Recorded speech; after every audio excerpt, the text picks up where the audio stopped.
Hello and welcome to suggestion box number 3. We're sorry it's been so long since we've uploaded one. We are very busy people, Yes, ladies and gentlemen. It's been very busy. Let's just get to it. Let's get to it right now. So what we have is a suggestion from Luke Barley, who says, what if the 1960s continued the conservative ideas of the 1950s? And he says no hippies for one thing, but yeah, there would be no hippies. And what I think it would be is that I think the 1960s would be seen less as a counterculture. Yeah. It'd be like, a lot less hippies, but it'd also be a lot less like love and equality and sort of stuff like that. It'd be more like everybody kind of still watch each other like, oh, maybe what's this motherfucker doing over here? Whatever he's getting himself into. Yeah, I think it would also I think we'd kind of have this leave it to Beaver sort of reality America. You'd still have dad will go to work, mom stay home and cook and clean all day, kids go to school. Yeah, Bobby come and home. Like that crap. And so you'd have like the Atomic Family.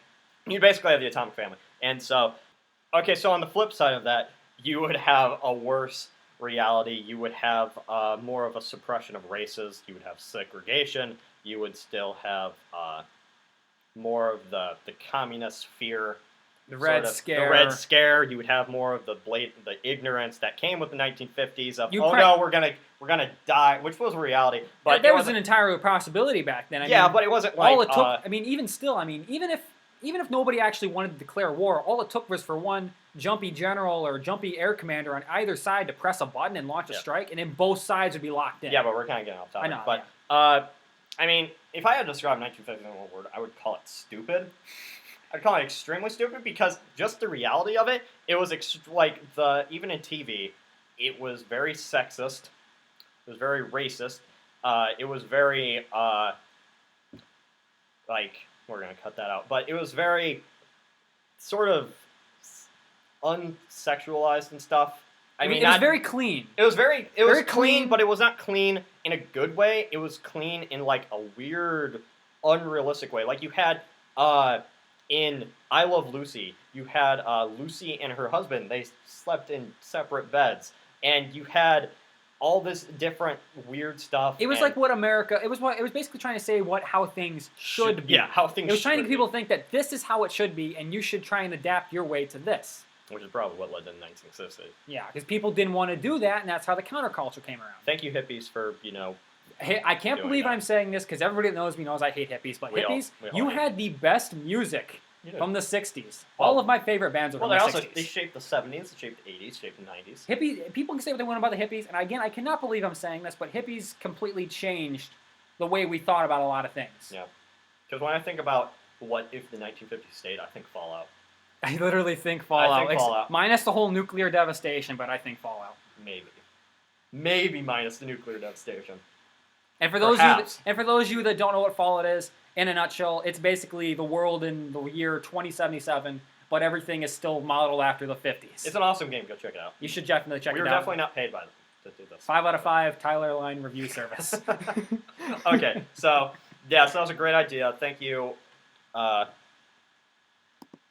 Thank you, Luke Barley, for telling us about that. Well, thank you for that. All right. That was good. I like that. Okay, so our next one is from John M. Burt, 1960, who asks, what if the Christmas truce persisted and the soldiers never did go back to war? And he talks about his novel, The Christmas Mutiny. If you haven't read it, you should check it out. I mean, I haven't read it, but I'm sure it's good. Yeah, for sure it's good. So, we're going to read that, John Burt. We're going to read it. We'll give it a shot. Yes. So, I think that if the Christmas truce had persisted, I think we would have been seeing just a complete end of the Western Front War. And then that's also saying that it's just the Western Front. The Eastern Front with Germany and Russia, that would have just kept going. That would have kept going. Never ending. They kind of hate each other. Even today, there's still that lingering animosity from 2 wars. But whatever, getting off topic. Okay. So. But if the Christmas truce did persist, I mean, the entire fighting in the Western Front would have stopped. I mean, the soldiers would have just basically just said, "Why are we even fighting? We have no quarrel with these people. What's the purpose of all this? They were Nobody's stupid it gaining was. anything from this. It's not like we're stopping. It's not like in World War II where the world was united against stopping the German aggression and stopping the Nazi. It was basically Fascism. fascism. Fascist aggression. It was just two armies that it was basically just two big armies that were drawn together by a really dumb system of alliances. Mhm. Where basically countries that had no interest in each other were now fighting each other. Not one was bad and not one was good, because you can't say that the Allies were good because they had Russia, who was Tsar. And you can't say the Central Powers. I almost said Axis, but the Central Powers were bad because the whole reason Germany got dragged into the war is because of its alliances. Yeah. If it wasn't for the alliances, the war would have been very small scale and it wouldn't have never got to World War status. Yeah. So, if the Christmas truce would have stopped, It would have been a very good thing, as the war would have ended, at least on the Western Front, a lot sooner. And also think about it, France would not be pissed at Germany because the war would have ended right there, and so they wouldn't have had such the reparations against Germany, and so you wouldn't even have World War II, and so you wouldn't have this. We might not have had World War II. There were still other causes that caused World War II. The reparations being the biggest, of course. But the reparations were the biggest. Yeah. And well, think about it. We might not have had World War II. Because World War II was only the result of the failure to handle the end of World War I. No, but it was also the result of a bunch of different economic stuff that led up to the war, and there was the whole political movements and of the breaking stuff. up of colonies, Yeah, and so smaller countries it was being like formed. So many different stuff, and we're really getting off topic here. But I don't know. I think World War II wouldn't have happened. I'll agree with you on that. At least in the sense that we think of it. And I would agree with that. And most likely, it probably would. If World War II happened, there might have been a war, but it wouldn't have been a world war at this point. It probably would have been just a small border clash, skirmishes, nothing big. Yeah. Nothing that would have drugged the whole world in. Yeah, so it would have not been that. So that's a thank you, John and Burt, for that idea. That was a really good idea. Thanks for that. Our next video is from Julian DelVecchio. I hope I'm pronouncing that last part right. Yeah. And they're saying, what if the Black Plague never happened?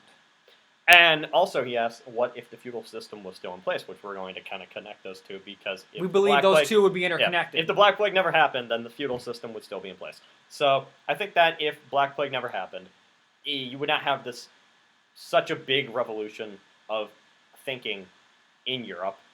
I think that Europe would still stay in the Dark Age, and I think that most of the religious and philosophical. Yes, thank you for correcting me on that. Philosophical. With the thesaurus. Yes, so I think many of the religious and philosophical thinkings would have been different if the Black Plague didn't happen.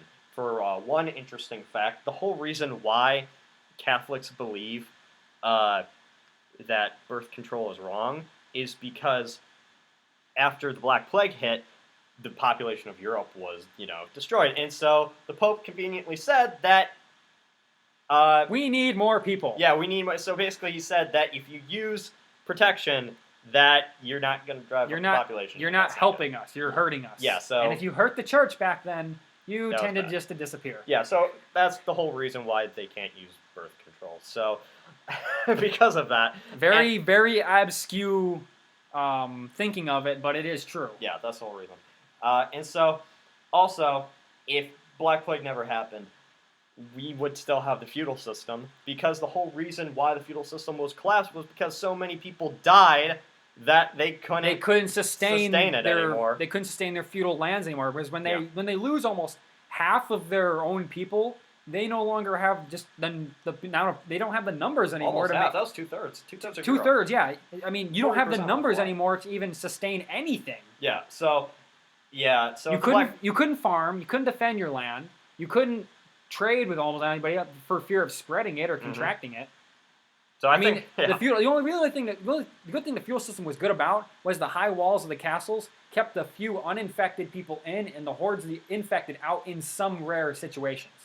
But also it kept the peasants poor, which kept conditions really bad. Yeah, and another thing I think the feudal system, if we still have the feudal system today, was you wouldn't see Europe as large countries. You would see Europe more as city-states, in my opinion, because the feudal lords wouldn't be willing to come together, or at least not many of them wouldn't be willing to come together under one big banner saying that We're British. We're French. I think we even see results of the feudal system today in Britain. Because why do you think Britain has so It many is called smaller countries? It's called the United Kingdom. It's the British Isle. It's help me with this. You know more about this than I do. Well, Well, yeah, You there's have Scotland, Wales, and I- England, but that's less feudal system. But I'm also talking about some of the borders from Europe were in some of the cities and the people were directly influenced from the feudal system because the feudal system was not like a classy idea. Basically, just think of it like a warrior, like warlords, because the feudal lords were not. I mean, you can call Classy. them knights in the whole code of chivalry, but wasn't. they were just warlords. They were basically warlords, it's- and you had it's just teenagers who warlords. raided. Yeah, so that's all it was. And so, if you want to think about what a feudal system was like, think about contemporary Afghanistan, and that's what Europe was like after the fall of Rome. I mean, here's another good example. Africa, where you have all the various warlords vying for power across dwindling resources in Africa. That's pretty damn close to Europe back in the Middle Ages. Yeah, so that's what Europe would be. And so if the Black Plague never hit, you want to have got rid of that horrible system. And so Europe's conditions would still be horrible today. It would be absolutely horrendous. Even when you throw in, even if they got to the point of industrialization, that would have just made things worse. So China and the Middle Eastern countries would have just probably done their own thing, and who knows what they would have done if they probably would have attacked Europe because they would have just been like, or heavily influenced. Yeah, or at least have a heavily influence on them, or even gone to war with each other and just realizing that this ain't worth our time. That guy's big. We want his resources. Yeah, and so I think that. We're going to go into a whole video about this. I believe this is going to be one of our upcoming videos. Yeah, we like this idea. So, thank you for telling us about that, Julian DelVecchio. I think you just spawned a full video idea right there. So, thanks for that. Okay, so our next idea is from Harambon Eagle 927, who asked, "What if Cuba never went communist, and how would this affect the Cold War overall?" I think that if Cuba did not go communist, they would basically be very financially tied to the U.S. They'd be economically and culturally tied to the U.S. I mean, they're only, 90 miles off the coast of the U.S.? Oh, yeah. If that even. So, I mean, I think you're fair to say that, yeah, they definitely would be heavily tied to us both economically and culturally. And, I mean, I'm assuming that President Batista would still be in power instead of Fidel Castro's revolution taking over. Mm-hmm. So, I mean, it would... There would be huge ties between the U.S. and Cuba. And, I mean, even think about it. If Cuba's never went communist, one of the most damning almost conflicts of the Cold War would be the Cuban Missile Crisis. Mm-hmm. That would have never happened. And I also think Kennedy would not have been popular off of that. Yes, because that was basically Kennedy's high note, was he got us through the Cuban Missile Crisis. Yeah. I mean, a lot of people, you can tie the space race to him, but he initiated the space race, and you can say that, but the only reason the thing people think about, besides assassination, of course, when they think about JFK, is they think about the Cuban Missile Crisis. Yeah. That was his high note. Okay, yeah, and also getting back to Cuba, I think that today we would see Cuba and U.S. as very tied to each other. It wouldn't be like today where there's still massive trade embargoes and Cubans are in. Which I find that weird. I wouldn't say Cubans aren't allowed to come here because they clearly do, but Americans aren't allowed to go to Cuba. It's changing, the whole way that, since so many Cubans are fleeing to Florida, that's why Florida has become, a swing state. Because it used to be completely southern. It used to be a red state. Now it's becoming a swing state to the Democrats. Because it's two states, basically. You have the southern red state, and you have the lower Cuban-influenced southern.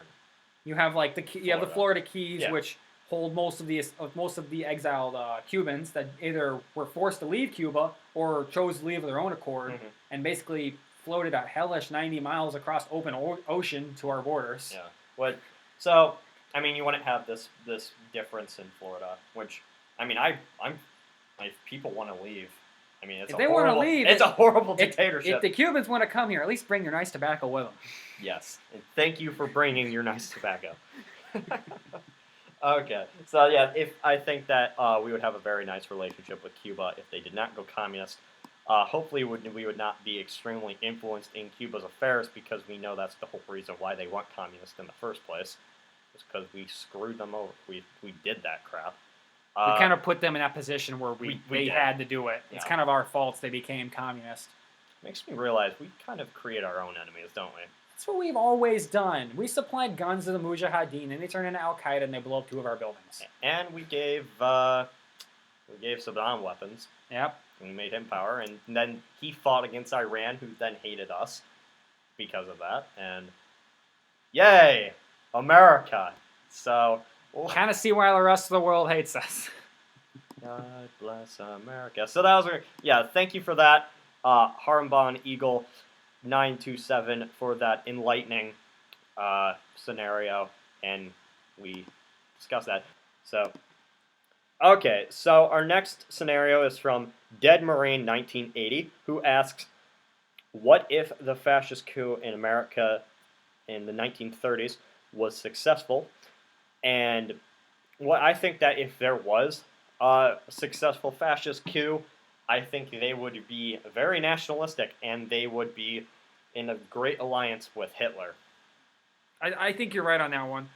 And I think that would that would kind of take away a lot of people's fears of fascism coming to the United States. If we already had a coup of basically a fascist, then if other countries in Europe started falling to fascism, where they started having their own fascist coups, then we would be more accepting of that. We wouldn't really care because we'd be like, oh, people are following in our way. It must mean it's good. Yeah, what's kind of weird is that fascism is not like communism, because communism kind of seems like more of an intrusion of the state, but fascism can easily happen. Yeah. Because it's nationalism, and it's like bigotry being politicized. And so I think that in America, it could easily be a hotbed of fascism. And so I think that if America somehow created an American-style, George Washington-esque ideological crusade fascism, then I think they would probably attack Britain somehow in the crazy idea of democracy, or they would see Hitler as some great ally across the pond. I think they would do that. I know this isn't real, but for you gamers out there that you know what I'm talking about, I think that a good example of this, the only really one I can think of American-style fascism, would be the game BioShock Infinite, where it glorifies George Washington and the founders as almost this godlike presence. Where they did that in the 30s with the Nazi Party in America. They had the swastika and George Washington side by side in a Nazi rally, which that shows how easy it could have fell to fascism. I mean, in BioShock Infinite, it shows George Washington holding the 2 tablets of the 10 Commandments with a flaming sword of justice at his feet, holding back the hordes of the world, saying, "Have not the problems of the rest of the world taint our glorious soil," which that pretty much spells American fascism to me. Yeah, and so that's probably how that fascism would take. And that's my opinion of American-style fascism. That's a great idea, actually. We should probably do a scenario on that. So thank you. We will consider it. Yes, thank you, Dead Marine, for... That's probably... Yeah, so thank you for that scenario. That was a great idea. Thanks for that. Okay, so our first idea is from Stephen Davis, who asks... He asks, what if the USSR had landed on the moon, which we already did a video about that, Stephen. You should have known. And we'll just have a link right there. But also, as an added effect, what if countries like the United Kingdom, Japan, France, and other European or Asian powers would have also landed on the moon? Yeah, which is really good. That's a really good suggestion, which Tyler will talk about. Basically, it wouldn't make the moon special anymore. I mean, maybe it's just me as an American, is our nation the only nation in the world to actually put a man on the moon, or care to. Or care to. I mean, the Soviets tried, but they couldn't get their act together long enough to get it to work. But we're the only ones that maybe did it. Maybe it's just me as an American thinking that it's special. But, I mean, if everybody else went to the moon, it really wouldn't make the moon landing it special anymore. It'd just be like, oh, everybody under the sun on Earth has been to the moon. Yeah, it's like, why are we special? It's like, what's the purpose of it? Everybody's been to the moon. Now what do we got to do? Go to Mars or go to wherever? It's like, it just wouldn't be that special. It would look different. Like, when I look up at the moon at night, I sometimes think that our flag is up there. It's special. Actually, no, it's not. It's, because the sun turned it white. I know, so now it's a French flag. But no. Whatever, but either way... No offense to our French viewers, we're just joking. I know, but either way, our flag was planted up there, and we've sent multiple crews up there, so, I look up at the moon, and it's like, that's ours. I'm not saying it's our territory, I'm just saying that we were there.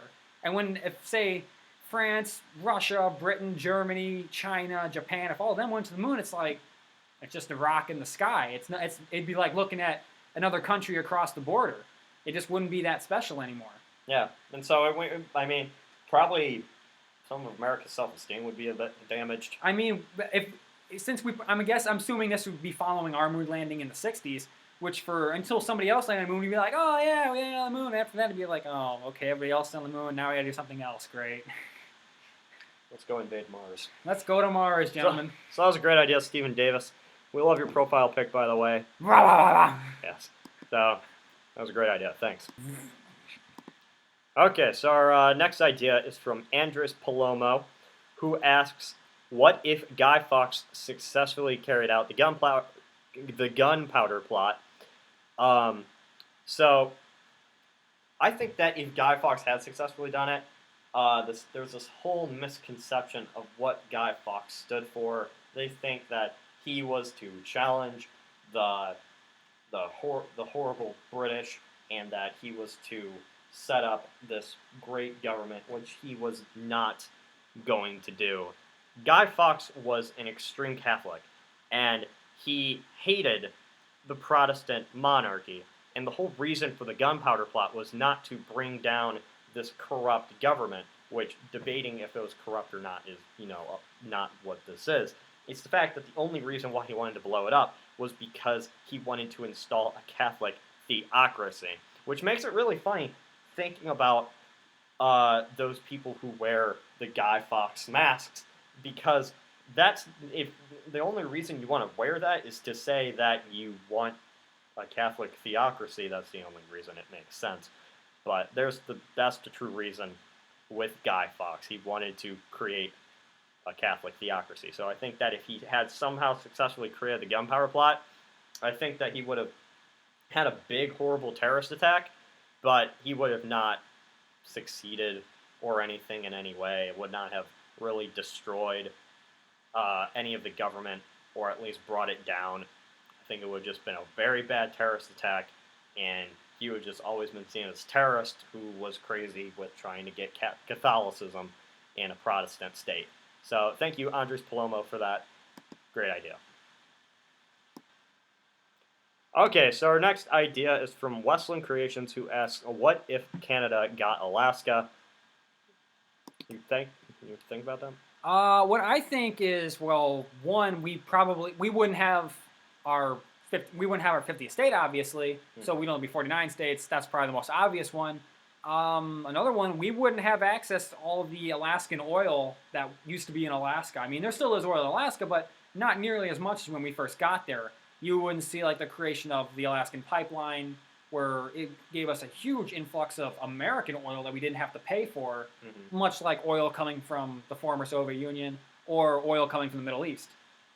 Yeah, and I think that's mostly it. I mean, that's really all I can think of. I mean, unless anybody else has any, I'm going to ask the I mean, we only have Palin. I'm going to ask the YouTubers out there to get on your little www and find out anything that could have seriously happened if the United States never gained access to Alaskan soil and Canada got it instead of us getting it from Russia. I'm issuing a challenge to you YouTubers out there to tell us what you find. And whoever gets the most likes for what it is, we're going to mention you in our next video. So I think that's a good idea. I think I was. We can do that. All right. You can pay me my royalties later. So that was a good idea. Thanks for that. So that was that's what it's all going to be today for suggestion box number 4. Thanks for everyone who sent in suggestions, and if you have any more, just comment in the comment section below. Hopefully Google Plus does not screw that up for you. So thank you for all who submitted, and for all who we mentioned right here. And if it does screw you up, just remember, Bob's Army is always looking for more recruits. Please stop Bob's Army. It does not help anyone. Glory to Bob! Glory to his army! You know what? I'm actually going to go on it right now. The Bob's Army does not help anyone. It does not go to war with Google+. It just makes you look like a dumbass. So I'm Quickly, get in your tanks and go to Google! Yes. So thank you everyone who suggested. And like us on Facebook. Subscribe if you have not done so. I'm Cody. And I'm Tyler. And this is the Alternate History Hub. Glory to Bob!